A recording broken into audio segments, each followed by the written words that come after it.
Connext is our featured supplier guest today, and the topic, solving staffing challenges with a dedicated offshore team. And Doug Austin, our CEO, will come on in just a moment for some opening comments. Then introduce our guest presenters. We have poll questions. We have a number of things all set for you and to enjoy today. So to begin on the session, Doug, let's introduce you to start things off. Well, welcome everybody. We're really glad you joined us today. This is yet another, I think this is probably, we're nearing 50 webinars now that we started this series a little over 2 years ago. And our objective is really to introduce our clients to various expense categories and suppliers that support those. Also, new audit and recovery opportunities as well as new revenue opportunities. We've been pretty successful with this. We've had, as I said, about 50 different sessions. These are suppliers that we have vetted and worked with over the years. In this particular case today, I'm excited to bring Connext to you because I was introduced to Tim from one of our clients about a year and a half ago, a little more than a year and a half ago. And the client told us that he had utilized Connext resources and accounting functions within the dealership and told me that I should explore that. Well, I had a meeting with Tim, and I'd say right now we're probably almost a year and a half into this arrangement.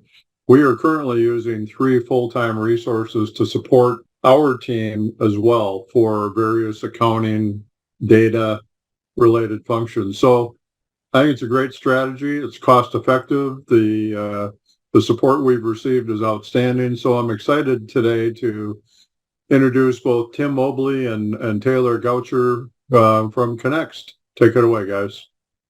Thank you, Doug. Thank you, everyone, for joining. And aloha from Hawaii. I like to joke. We're here not for the weather, but for the convenient time zone.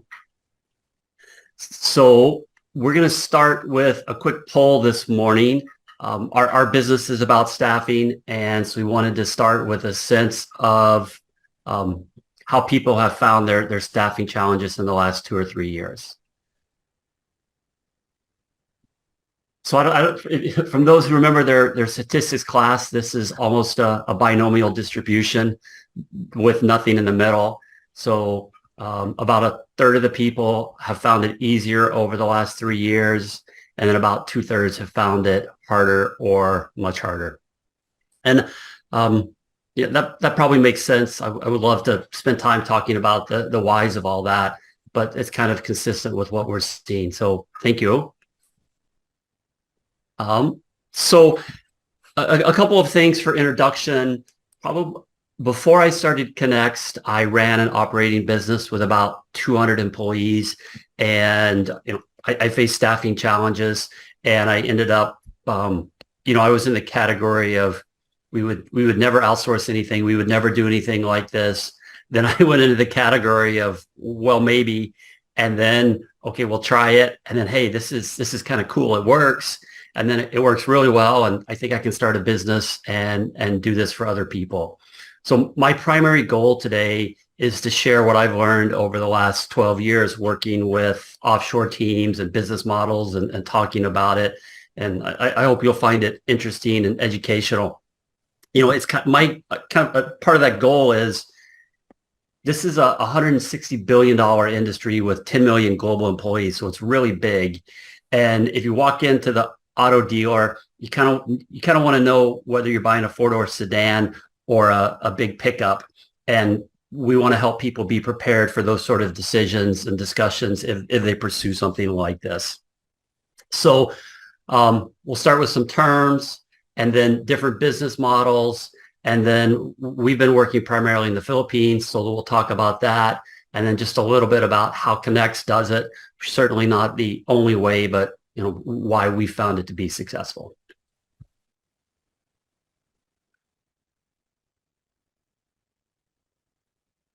Okay, so global staffing market. There's about 10 million people, and the graph on the right, there's about 3 million people in India, 1.5 million in the Philippines, and then it drops off sharply after that. In the Philippines, that's about 1.5% of the population. So it's a pretty big industry there.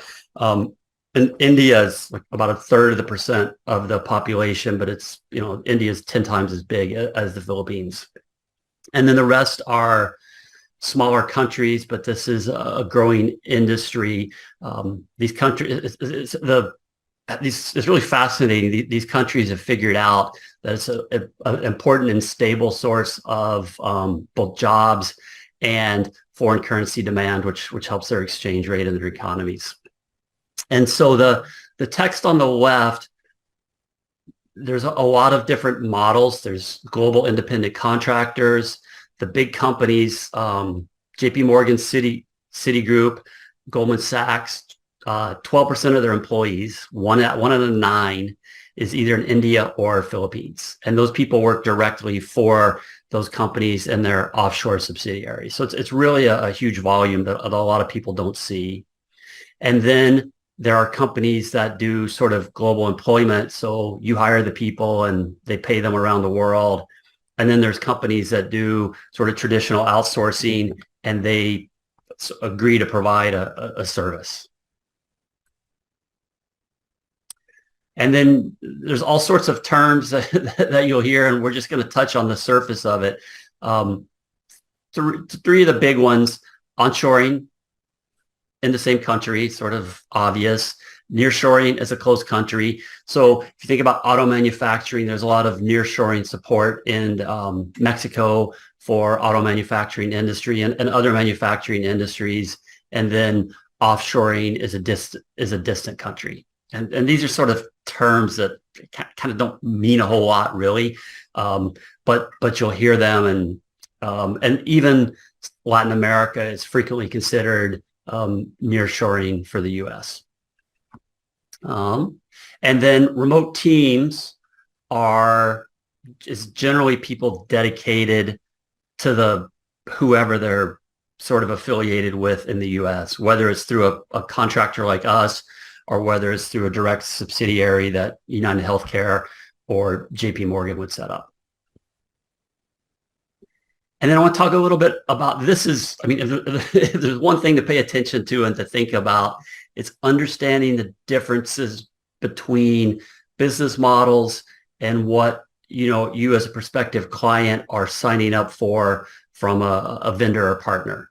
So in an outsourcing arrangement, the partner's providing a service, and you don't necessarily know or care or get to pick who does it. And really the easiest example for most companies is facilities, housekeeping. Someone comes in, they take the trash, they sweep the floor, and you say hi to them, but you don't hire them, you don't pick them, you pay Hawaii Building Maintenance $1 per square foot per month, or whatever it is, to do that for you. And the same thing happens with payroll, customer service, medical billing, accounting, you name it. There's services like that. And then on the other side, there are people who work directly for, you as a client or the parent company. And even within that, there are different models. So companies like Upwork and Fiverr do global freelancers.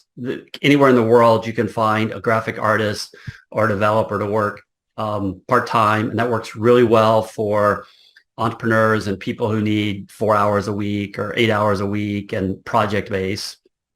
And then we're going to skip below Connext to the offshore subsidiary. That's the big companies that I've been referencing. Sometimes those are called captive, Global Shared Service Center, doesn't matter. Amex, 4,000 people in the Philippines, AIG Group, 5,000 people, United Healthcare, 20,000 people, on and on. And we serve sort of the clients that aren't at the American Express scale, but they need more than 4 hours a week of developer project time. So typically our clients have 3 to 100 people working exclusively for them, and we provide a set of services to make that work. Okay, so that's the introduction to outsourcing. We're going to talk a little bit, I'm going to hand it over to Taylor, and he's going to talk a little bit about the Philippines. before we do that, we'd have another quick poll because this was really interesting to me. How many people in the Philippines are working in support of U.S. companies? All right. Thank you, everyone. We'll give it just a few more seconds. So the correct answer is just over 1.5 million. And this is a different, I don't know what this distribution is called, but we sort of spread out our answers evenly. But there's over 1.5 million people. And it's really interesting because you think about what that means. Like, what are these people doing? And one of the things that I've been consistently surprised about is learning what they're doing. It's almost everything you can think of. Graphic artists, social media management, develop, legal support, writing contracts, maintenance, follow-up, anything that people would do anywhere. There's about 110 million people in the Philippines, and it's a sort of relatively rapidly developing economy, and it ends up being a lot of people. Okay, we'll go on. I think we have one more fun question about the Philippines. Something else I was surprised to learn. How many islands are there in the Philippines? All right.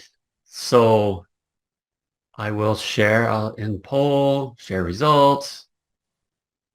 So the correct answer is 7,641.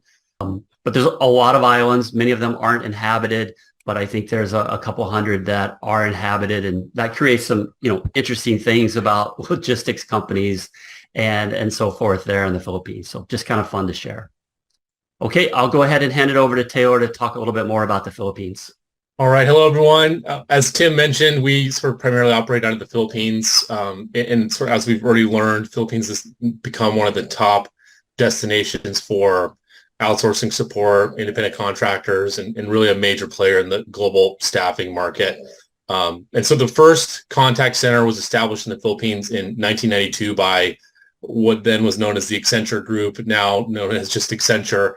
And really since then, we've seen like large companies building in the Philippines and sort of supporting this industry and building it out. Now we have companies like Teleperformance that operate out of the Philippines who support large name U.S. clients like Amazon, Target, Vanguard, those sort of firms.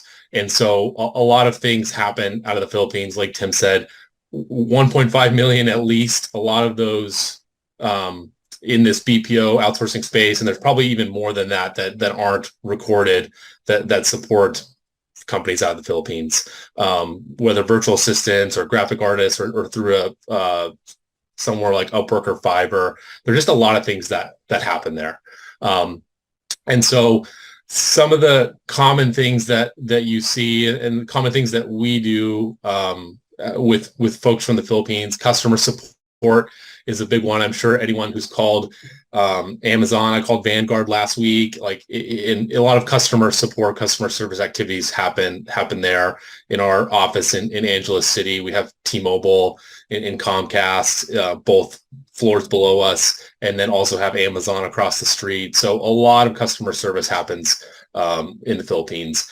A couple other ones that Doug had mentioned that we're helping out with. Accounting is another very large support base out of the Philippines. The big four accounting firms, E&Y, PwC, Deloitte, KPMG, all have very large subsidiaries in the Philippines. And so we're able to capture a lot of accounting talent from firms like that and really support it at all different levels, ranging from sort of AP/AR bookkeeping folks all the way through the different levels of CPAs to financial analysts, controllers, those sort of tasks.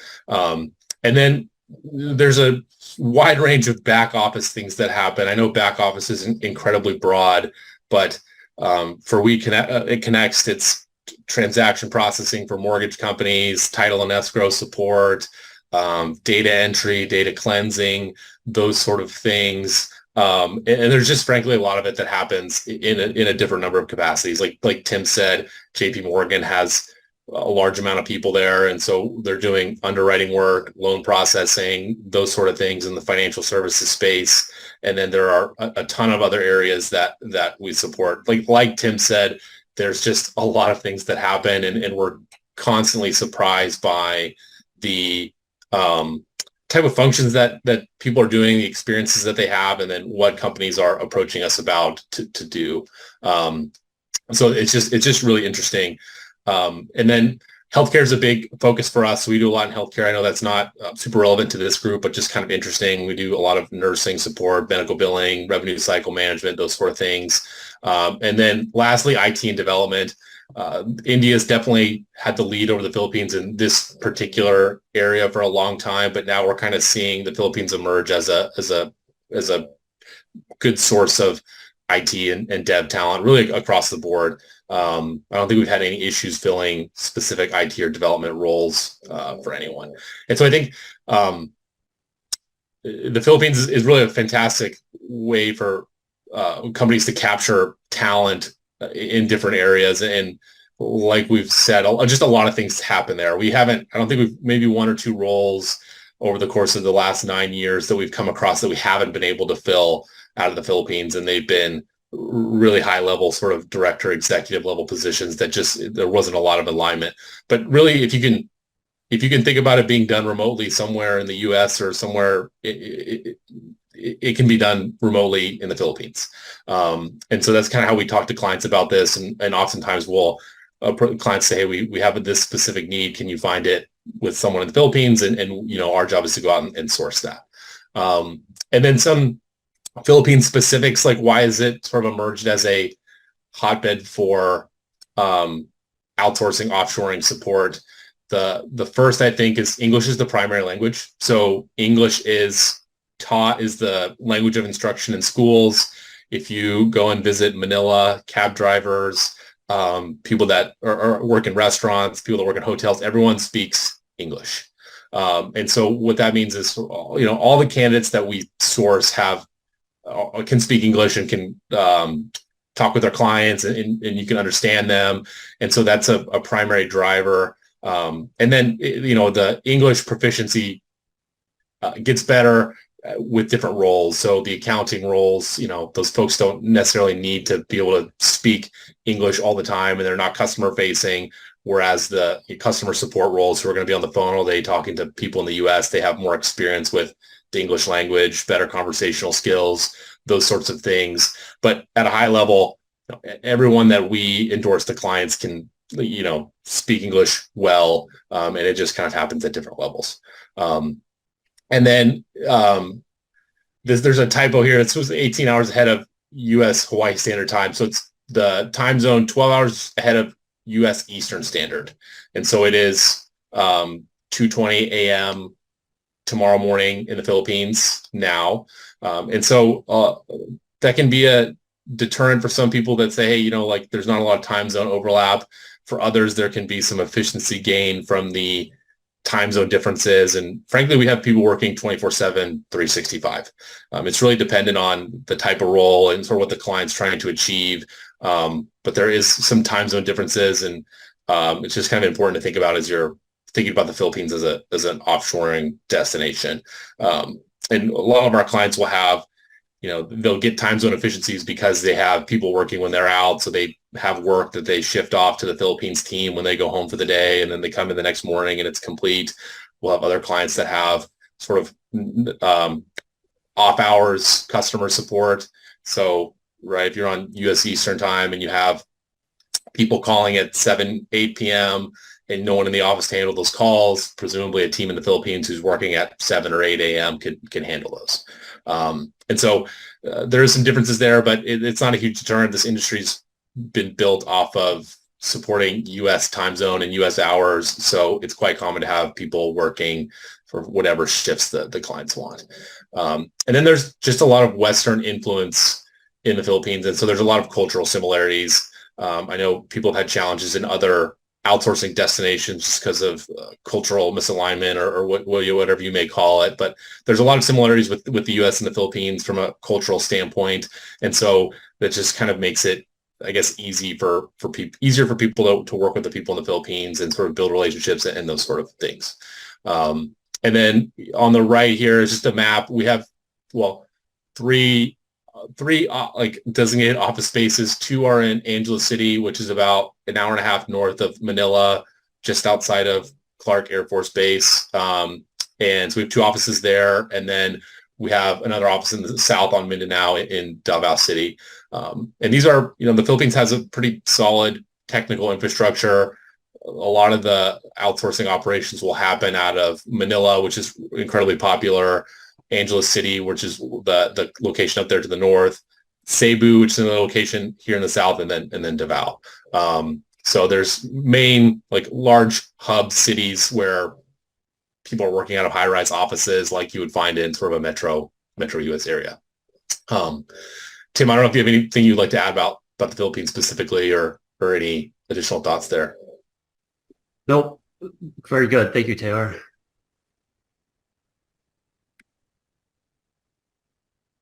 Oops.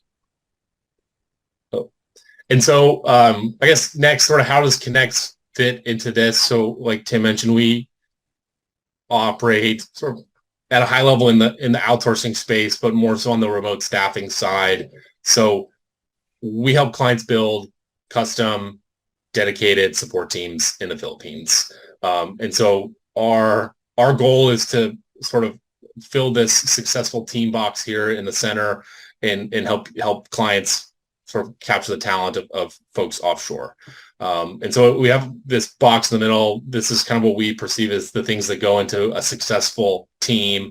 And so on the left are the services that we Connext provide. A lot of them are pretty black and white, right? So we are the employer of record. We do all the payroll, the benefits, HR. We deal with the Philippine-specific compliance requirements, taxes, those sort of things. IT supports. We have a level 1 help desk. We do facilities. And then the three sort of differentiators that I think have allowed us to do really well and really help clients recruiting. So we go out and we find people based on specific client requirements. If you want someone to do warranty claims follow-up or something like that. We hired for an auto dealer here in Hawaii. We hired a customer support rep who had experience in the auto space, right? So he was doing like, I think, auto sales at a Philippines dealership or something like. So we go and we recruit these people specifically based on client job descriptions, what they want, those sort of things. The next is retention prevention. I think a big thing in the outsourcing space is turnover. In like a traditional BPO call center environment, the turnover is really high and it can be frustrating for clients if you train a team and they're doing really well and then they leave to go to another job. And so one of the main things that we focus on is turnover prevention and making sure that these people stay long term. So we have a number of clients who've had their people now supporting them for 6, 7, 8 years and have grown with the company and are now at management levels and supervise other members of the team. And so our goal is recruiting really great people and sort of long-term placement with clients. And then the last thing here is sort of not black and white, which is management support. We call it co-management, but we essentially work together with the clients to help manage these teams and make sure they're performing at a level that's acceptable or exceeding expectations. And so you can see on the right side here, the client inputs. So what we ask from our clients is, we help hire and do the HR for these people, provide facilities if you'd like. But from our perspective, the most ideal outcome happens when the client does the training, provides sort of access to their systems and feedback to like how the team's performing and those sort of things. And then again, this co-management box. So we really work together with the clients on managing these teams and providing, making sure that we're getting the optimal outcome from the client perspective. And we're really trying to like align on the organizational goals. A lot of times what happens in a traditional outsourcing environment is you just kind of outsourced out of mind and it just happens and you really don't have any control or visibility into what's being done and the people that are on the team. And what we try to achieve is dedicated teams where the clients have control over who joins the team, what's being done, and also productivity, those sort of things. I saw Tim's going to answer. Oh, go ahead, Taylor, if you want. I saw the question pop up. So, data security is a huge, it's a huge thing. And so a couple things to unpack about sort of security, privacy, those sort of things. I think the most important thing is that no data is ever stored in the Philippines. And so all of our employees work remotely on their client systems, whether it's remote desktop, VPN, something like that. But there's no data ever stored in our servers, in our offices, anything like that. And so everything's done for remote access. And so if there's knock on wood, there's a security breach or something in the Connext office, no client data is accessible. And then sort of on top of that, Connext is SOC 2 certified type 1 and 2, which is kind of table stakes for an outsourcing company these days. And I guess that just sort of validates our internal processes, procedures. So we have an IT team. We do IT awareness training. We handle the procurement of the computers. We ensure that they're not doing anything bad, right? So ensure that nothing's being downloaded, those sorts of things. Taylor, the license software is a big deal. The maintaining the antivirus, disabling the USB drives. People in our office, there's biometric security and closed CCTV, and hopefully many of those things are necessary because the people are remotely accessing and the data is staying remote, and it's hopefully belt and suspenders. But we do all those security procedures on top of however the client's securing their data. And then we also sort of, I like to joke. I've learned that I can't really tell an IT person too much. And so we have different, we do whatever the clients want in terms of data protection. So sometimes they want to send over their own computers. Sometimes they want their own firewall. Sometimes they want their own firewall and their own computers. Sometimes they configure our computers remotely. Sometimes they specify specific computers. So we just kind of have to work with the IT team at the client relative to their industry and their approach on how to do it.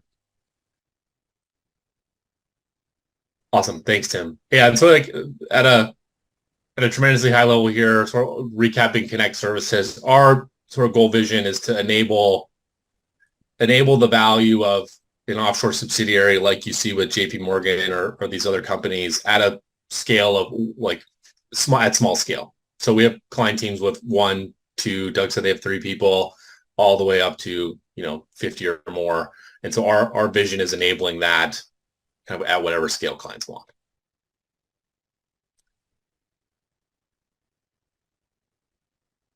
Guys, this is Doug. Let me jump in here because this is a question that we in our own company may be discussing with you soon. When clients put teams in place, do you also provide supervisory personnel to manage those teams, or is that really relegated back to the hiring company? So it really depends. So we assign a manager to every Connext client. So every Connext client gets a management resource. Oftentimes they're split amongst clients to help with things that happen, sort of performance management, HR issues, IT things. And so that person in a lot of our clients' teams is fractional and they sort of help with those things. We do, as teams get bigger, have clients that build in management support. So team leaders, different levels of managers to help manage the team, train new team members, those sort of things. And so it's really dependent on whatever the clients want and then the team size. And so we often have clients that will build in team leaders or management resources that are 100% dedicated to them that can be dedicated to managing their team. So our larger teams, the teams that have 60, 65 people have 5 or 6 team leaders, manager, those sort of things, and a lot of the management burden is then shifted from the team in the U.S. to the team in the Philippines. And I think, Taylor, another way to think about that is there's sort of like two aspects to management. One of them is a little more administratively oriented, dealing with people and scheduling, and they're sick or whatever, and performance counseling, and a lot of things that are a little more on the HR side. And the Connext manager will deal with all of those because it's hard to do it remotely in a different culture. And then there's the sort of direction of tasks, and that will always come from the client, although the client may delegate it to someone on their team. Like as Taylor was, so there's one or two people, the client will be managing the tasks. Hey, you work on this today, or you prioritize X over Y. But and even if you have 10 people and there's a team leader, the team leader is still working ultimately under the direction of the client, who may say to the team leader, have your team do this or this today, and they would do it. Appreciate your answers, guys. I've been impressed by the supervision that Connext provides over their resources and the feedback mechanisms. I think it's monthly that you're checking in and surveying the clients for, to gauge their responses in terms of how the resources are doing. So I'm very comfortable with that. But I think we're at a point too where we may want to try to elevate somebody within the Connext team to a, supervisory role to help administer and manage some of those tasks. And because some of those tasks are becoming pretty wide and diverse, and that might make it more efficient. Cross-training has been helpful as well, getting people trained in multiple different things that we need. So it's been pretty impressive, the infrastructure that you guys had or have in place today.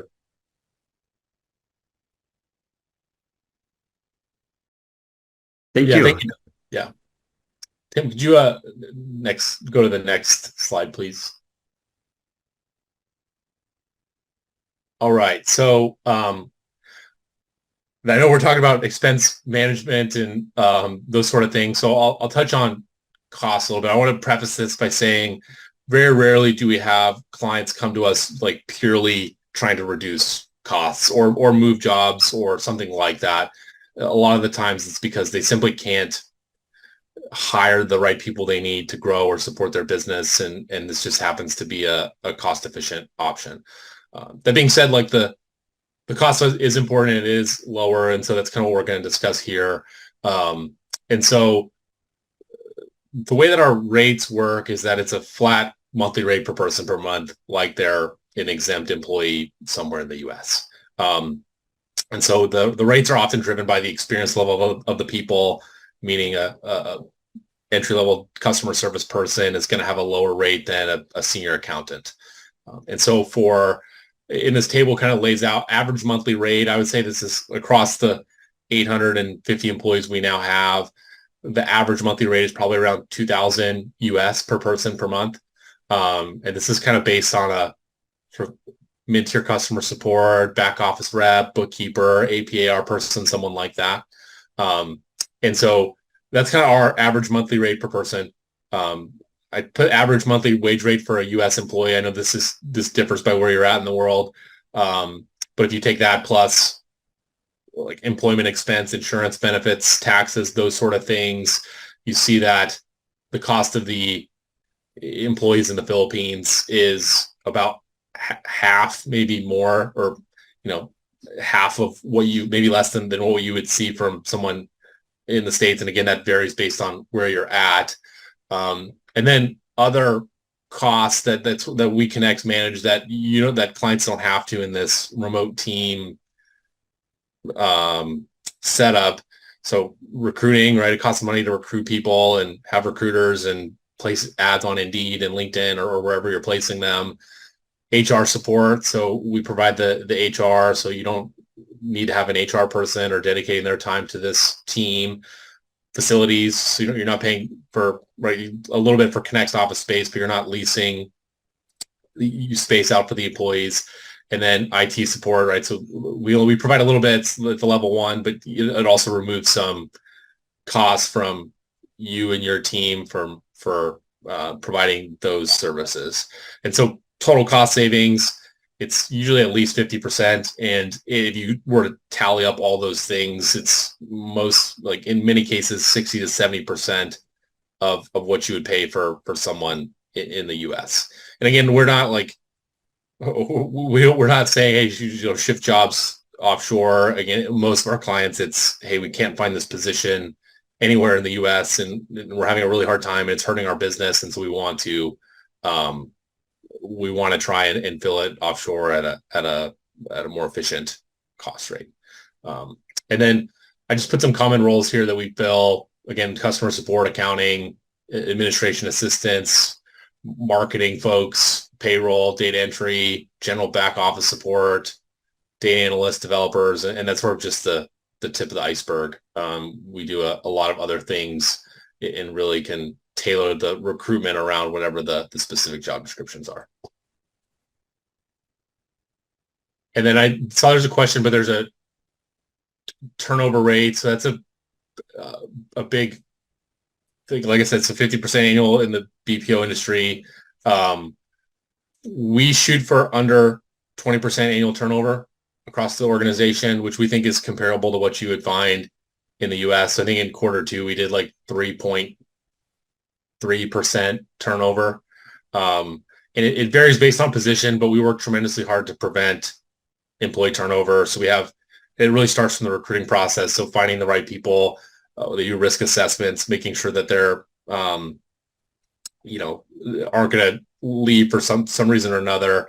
And then also that we mentioned that management support to help touching with the employees, make sure they're doing okay, make sure we are treating them fairly, those sort of things. And we have a comp and benefits team that helps with salary adjustments and those sort of things. And so employee loan program, employee engagement activities, parties, all those things to make Connext a really high level place to work. And so we shoot for under 20% annual turnover. I think last year we may have been a little higher, but we're trending for lower this year. And that's kind of our goal. Hey, Taylor, there's there's a question about foreign currency, and foreign currency markets are complex. In most cases, we Connext take the foreign currency risk, so $2,000 a month. It depends, plus or minus based on the position. And we'll fix that for a year and then just take the foreign currency risk during the year. And then the next year, we'll propose an increase to the client based on combination of inflation, if there's a change in the role, and the change in the foreign currency. Knock on wood, fortunately, the USD to Philippine peso has been relatively stable, and it hasn't been a problem like some of the big oil producing countries that get, big swings. We have some larger clients who are sophisticated and want to take the risk. And so we can price it in pesos at the spot rate and adjust it every month. But I think that's one or maybe two that do that, and the other 98%, we just take the risk. Tim, could you move to the next slide? And so we have talked about all these really just high level, right? So many main reasons why clients approach us and use this sort of remote staffing model. Staffing challenges is the main driver, right? They just can't find the people they need to grow, and we can do it easier in the Philippines. And then access to talent, we kind of talked about, right? Sort of tapping into experience levels that otherwise clients wouldn't have access to. So here in Hawaii, for example, finding a senior accountant with Big Four accounting experience would be quite hard. And so we're able to easily tap into those experience-based talent pools that otherwise they wouldn't be able to. And then we talk about cost savings. That's pretty self-explanatory. Scalability, right? So you can just add roles, team members like Doug discussed, add a team leader, promote someone, add someone to do customer support, add someone to do accounting. It's really quite scalable. to build and augment the local operation. And then lastly and I think is kind of an interesting one, is sort of improved employment satisfaction, both at home and abroad. And so a lot of our clients will experience, like, at least there's some sort of pushback at the beginning of people in the Philippines or people offshore.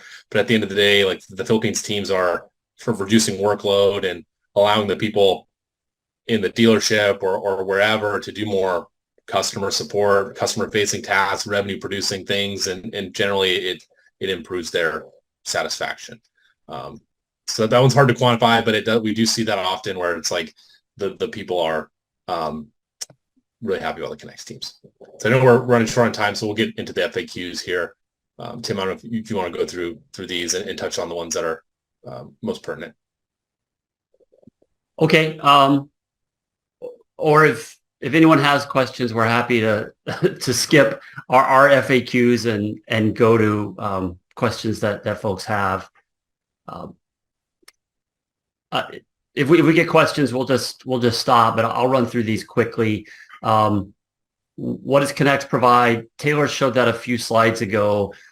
We do the recruiting, the payroll, the benefits admin, the IT support, the facility if they're in the facility, and then the co-management, which we've also talked about. So a client is not outsourcing their accounting to Connext. They're outsourcing those functions to us, and then the person will work directly on the client's team. And what's really important about that, I tell clients, like, because usually Taylor and I end up talking to an executive who's exploring this, and I say, look, we don't really need, I mean, yes, we want you to think this is a good idea, but we really need your manager to think this is a good idea. Because the accounting manager, for example, or the inventory tracking manager is the one who's going to deal directly with the person in the Philippines. And so, that's sort of important. Do they work in an office? I answered that in the chat, but we have 20% come to the office every day, 20% come to the office hybrid, either 2 or 3 days a week, and about 60% at home. And that depends on the client. I think the key thing there is availability. Our offices have about 5-6 million hiring pool of local talent, which is significant, but there's 100 million people in the Philippines. So for senior ServiceNow developers, Java developers, things that are really hard to find, it makes sense to recruit countrywide, or if a client wants a lot of experience. Access, we talked about that. Equipment, it varies a little bit by client. The developers, the graphic artists, the data analysts need more sophisticated computers, and we buy those. But for the most part, they're just simple i3 desktops because people are working in remote desktop configurations. We provide two 24-inch monitors for everyone, all the peripherals, things like that. Good question. How much time to recruit and hire? Depends on the role, the client's responsiveness, and how sort of picky they are. On average, it takes 21 days between when they give us a job description and when they say yes to a person, and it can take another 2 to 3 weeks for the person to start after that. Hiring process, the best way to think about it is just like the US, but not exactly. We start with a job description. We do what we call sourcing sometimes. So this is Indeed, employee referral program, social media. Then we have a pretty comprehensive screening program so that we don't waste your time talking to a bunch of people who are maybe flaky or don't want to work your hours or can't communicate, et cetera. And then in 95+% of the cases, the clients make the final decision about who joins their team. What employee doesn't work out? This is really, simple on one hand and complex on the other. Simple, I mean, ultimately, we make it as if it were at-will employment. So you say, hey, Tim's not working out. We got to release him. Okay, fine. In the Philippines, it's a very structured labor environment. And best way to think of it's everyone's in the union, and Department of Labor is the shop steward or the union representative. And so we don't win very much, but we have to deal with that. Startup costs, we ask the clients for a one-time fee of $1,000 for a new person. It costs us a couple $1,000 to $2,000+ to buy the equipment and to get someone recruited and staffed. And because our agreements are month to month, we don't have any sort of assurance at all. So we just a little bit of buy-in from the client, but hopefully that's relatively modest. English proficiency varies by person. There are people in the Philippines that you wouldn't know they're in the Philippines. There are people in the Philippines that are hard to understand. There are people in the Philippines that write relatively poorly. There are people in the Philippines who write better than Taylor and me. So it sort of depends on the job and the skills you're looking for, because sometimes the people who write very well don't have the attention to detail and the right mindset and the right salary level to do inventory tracking, for example. Okay, that was speed rounds. And David, we finished at 8:49. Or sorry, 1:49, I guess. 12:49. Yeah, sounds good. We can take more questions now. We've had several, and that's great. But anyone who hasn't asked a question yet, there's the Q&A button at the bottom of the screen, and we can take as many as we can before we wrap up. But why don't do you want to cover this part first, Taylor and Tim, before we go on to any further questions? Sure. I think I can just cover really quickly. I think if you wanted to get started with something like this, like Tim said, we're trying to make it easy for you to try to buy the car of your dreams here. So the getting started first, I think it's thinking about the functions you need help with. What job descriptions, or things that are you having issues with hiring or that aren't super efficient, and think about it if it can be done remotely. Like I said, if it can be done remotely in the US, it can likely be done in the Philippines. And then the second thing is sort of determining what model is right for you. If it's working through a virtual assistant firm, or if it's like Travis, who has set up some sort of entity that has people across different countries. Decide what type of model is right for you, or working through someone like Connext. And then if you're going to work with a vendor, sort of choosing someone that aligns with your long-term goals, I think is incredibly important. Someone who's going to be a growth partner for you, and evaluating different things that are important to you as an organization, and make sure you get alignment from the vendor. And Taylor, and I would add values, value and culture, right? Because these people are becoming sort of an extension of the client company, and it's important that we have, we can't be perfectly aligned with 100+ clients, but we have some general alignment on how people are treated, and sort of how they work and fit in. And I think that's really important too. And then if anyone has, I help with all of our sort of new clients and discovery consulting, those sort of things. So if anyone has any questions, our website has a lot of helpful information, www.connext.solutions. There's a lot of good information there, white papers, case studies, list of job roles, those sorts of things. So there's a lot of good information there. And then if anyone wants to talk more about this or has any questions, my information is there. Please send me an email or call whenever you'd like. One thing I wanted to ask here that before Doug comes on to conclude is a question here. Do you have any car dealer clients, and what sort of roles are they outsourcing? So we have, I think, one or two, and they're doing mostly accounting work. I think we've had a couple ideas for other things like warranty claims follow-up, some customer service, those sort of things. Tim, I don't know if you can elaborate on that, but I think mostly accounting work.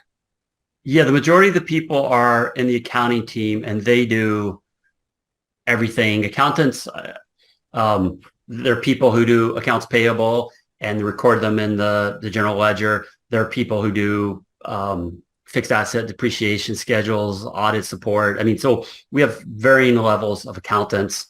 And so that client has several people there. We have one guy, I'm pretty sure, who does warranty claim follow-ups. We do a lot of insurance, U.S. health insurance claim submittal and follow-up, and the warranty process is not that much different. So we support that.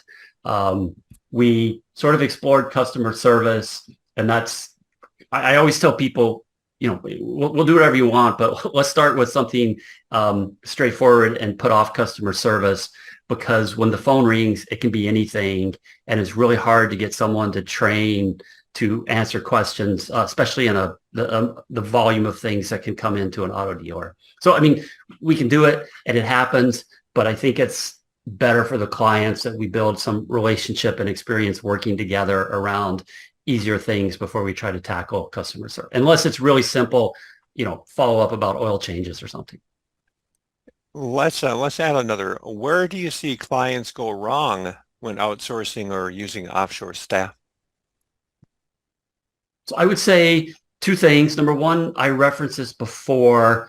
The executive says, "Hey, let's do this," and the manager is like, "Hey, wait a minute, my job's going to be outsourced, and my people are going to be outsourced," and they don't really take the time to explain to them, "We're helping you. We're trying to grow our business. We're not moving jobs," and sort of getting them involved in the process, because the executive is not going to deal with this on a day-to-day basis, and the manager is the one our supervisor, whomever's working directly with the staff, is the one that will kind of make or break it. So it's really important to get their buy-in, answer their questions, make sure they're sort of engaged. And generally, you can get there because it's to their benefit, but it's just kind of important to do.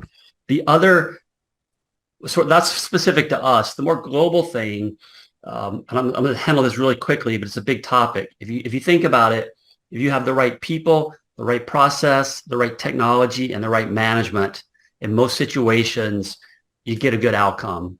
And I think that clients don't think about that and don't structure their remote teams around those factors of success.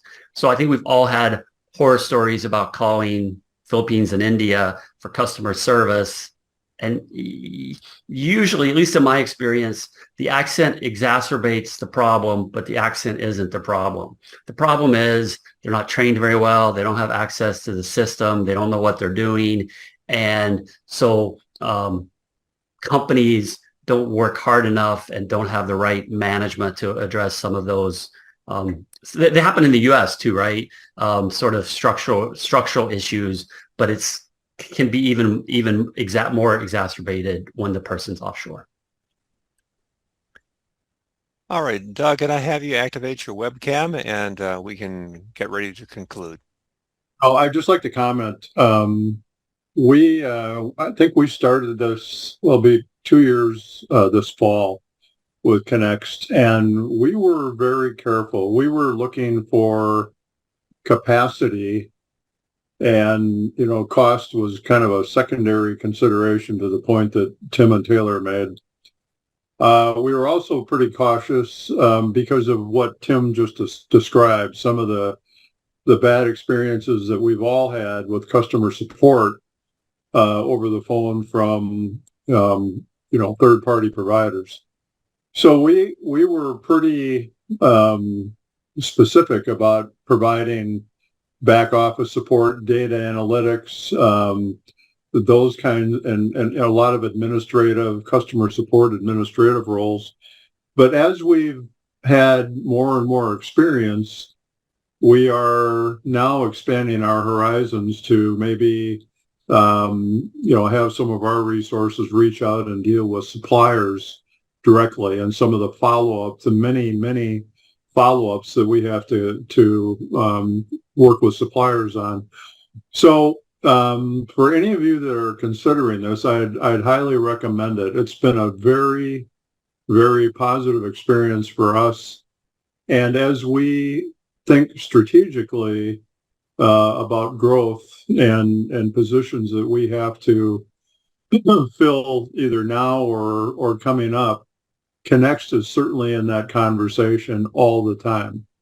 And it may not be the right solution for every role, but it can be surprising how helpful this can be. So Tim and Taylor, you guys did a fantastic job today. We are a big supporter of you and your company and your staff. You've got great people.